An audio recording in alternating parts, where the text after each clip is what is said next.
नीरज जी देखिए, आपने तमाम दलों की बात करी, कोई बटेंगे तो कटेंगे नारा दोबारा बुलंद करने की बात कर रहा है, कोई कह रहा है कि हमने बहुत कुछ किया है, हमने ये सुविधाएं दी, हमने ये लाभ दिया है।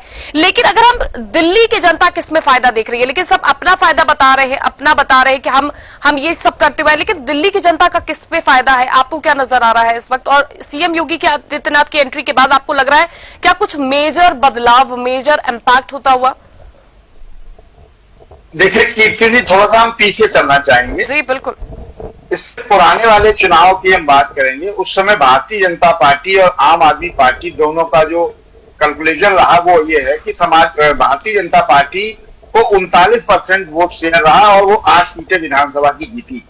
वही आम आदमी पार्टी को 54% वोट शेयर रहा और आम आदमी पार्टी 62 सीटें जीती। तो इन दोनों के जो वोट शेयर का अंतर है वो 15% है। मुझे नहीं लगता है कि अब तक भारतीय जनता पार्टी के पास कोई ऐसी मशीन, कोई ऐसा तरीका या कोई ऐसी स्कीम हो जो 15% की जो खाई है उसको भरने में कामयाबी मिल सके। पहली चीज।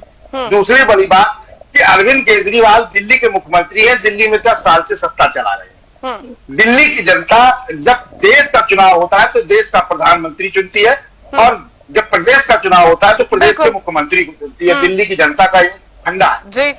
उसमें अगर आप वोट शेयर को देखिए कि 54% वोट शेयर आम आदमी पार्टी का रहा, लेकिन सांसद नहीं बने। कारण कि दिल्ली की जनता उस वक्त केंद्र सरकार बना रही थी, आम आदमी पार्टी को नहीं जिता रही थी। तो जो प्रदेश सरकार में अब तक जो देखा गया है उस हिसाब से दिल्ली की जनता प्रदेश सरकार में मुख्यमंत्री चुनती है। तो निश्चित रूप से मुझे लगता है कि जो मुद्दे अरविंद केजरीवाल साहब ने चलाए वो अच्छे होंगे, तभी दिल्ली की सत्ता उन्हें मिल रही है लगातार 10 साल से। ना कीर्ति जी ने बिठाया, ना हमने बिठाया, ना भारतीय जनता पार्टी ने बिठाया, ना कांग्रेस ने बिठाया।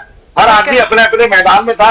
तो निश्चित रूप से मुझे ऐसा लगता है कि मुख्यमंत्री की एंट्री होगी, बिल्कुल होगी, क्यों नहीं होगी। आदित्यनाथ जी बड़े नेता है, इसमें कोई दौरा नहीं। और हमें लगता है कि पाकिस्तान से ज्यादा बड़ा उत्तर प्रदेश है और उत्तर प्रदेश के मुख्यमंत्री है वो, पिछले लगातार दूसरी बार सत्ता में आए हैं, तो कुछ तो काबिलियत होगी उनमें निश्चित रूप से।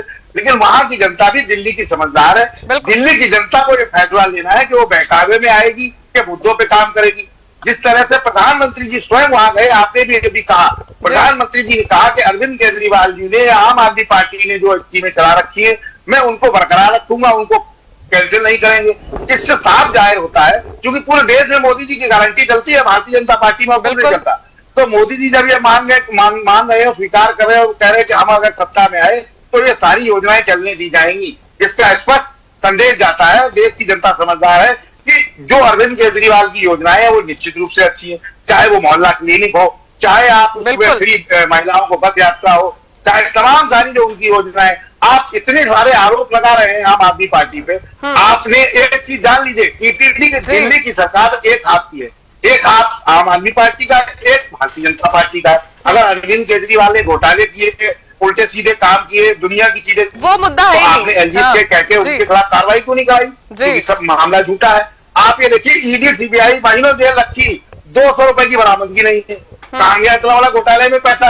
तो निश्चित रूप से दिल्ली की जनता समझदार है और उसको अपने हिसाब से वोटिंग करनी है। किसी के बहकावे में दिल्ली की जनता नहीं आती है और प्रदेश की जनता भी नहीं आती है। तो मुझे लगता है मुद्दों पे जो बात करेगा निश्चित रूप से प्रत्याशी उतारने में भी भारतीय जनता पार्टी को बहुत सारी समस्या आई। आधा समय निकल गया, आप प्रत्याशी आ पाए, मैनिफेस्टो अब आ पाया।